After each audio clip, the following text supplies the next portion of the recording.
Hello! In this video I will show you how to set up parental control on Samsung Galaxy F15. So you have to start with opening your settings application and then scroll down and click on Google.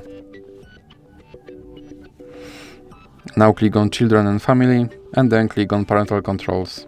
Now click on Get Started and then click on Child or Teenager. Now click Next and then click on Add or Create Account for your child.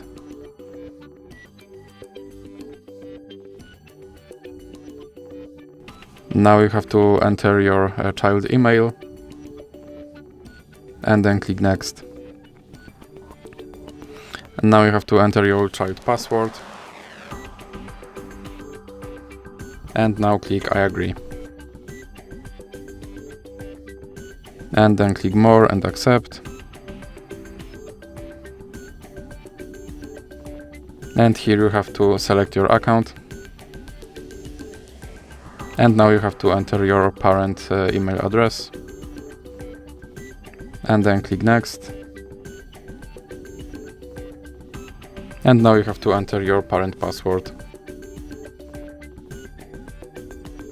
Now click on More.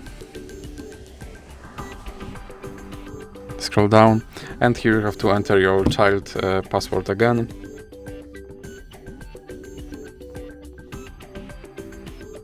Now click Next,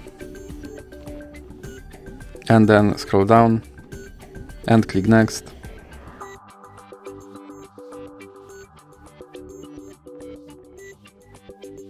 Now scroll down again and click Next, and here you can click Instant Family Link or you can click Skip and then you can install this app manually. And now click on Review Controls, and that's it for this video. If you like this, please remember to leave like and subscribe.